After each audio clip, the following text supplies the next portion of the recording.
The three of you, thank you so much for the session today. Just want to record a little video summarizing what we talked about today. So if you recall, we started with putting because we didn't touch on that in our first session. So a couple things we want to remind you of. Really important when we're putting to build that really good stable base with our body, right? If we're moving around a lot, the club, the face of it tends to move around a lot as well. So we want to be as nice and stable as we can with our lower body. Funnily enough, a little bit like the driver, which we also worked on towards the end of our session, we want the ball to be a little bit forward of the middle of our feet, not exactly in the middle. We want it to be about just inside of our left foot there. That allows us to get a nice clean roll on the putt back and through.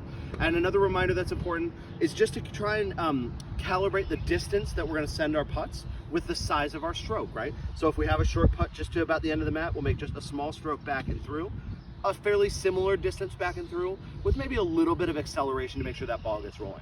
We're going to send it a little bit further away, 20 or 30 feet. We'd certainly make a little bit bigger stroke back to there and back on through there. Again, keeping it fairly consistent and not a lot of movement. Very important not to just power the stroke with our hands and arms. That creates a lot of instability. We want to feel like those are going to stay fairly quiet, our hands, and we're really more rocking with our shoulders, our chest, and our forearms staying pretty constant and rocking back and through. I think you all got a good feel for that sort of towards and throughout the session. Then we came over here to the driving range, hit a lot of pitching wedges at first, which were excellent. I actually thought that was probably the easiest thing for everybody, which went really well. Towards the end, we started to hit some very good drivers. I wanted to talk a little bit about something I touched on with almost all of you at one point or another, about extending our arms, basically. And by that, I mean not allowing our arms to collapse and fold and get too close to our bodies. We had a couple different varieties of that issue here. But so let me give you that kind of ideal position.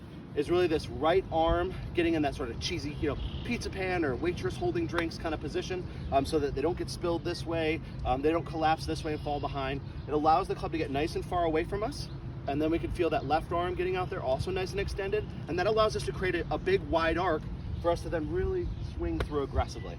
A couple other little details to remember with the driver. We do want that ball to be nice and forward. We don't want that in the middle of our feet. We'll tend to hit the ground a little bit too far behind us. So nice and in line with the left armpit, or perhaps the toe, the lead toe of your foot. And then just to continue turning through this way so that at the end of the swing, our belly button is really pointed towards the target we're going for. So I think that was everything today. Any questions before we get off the video?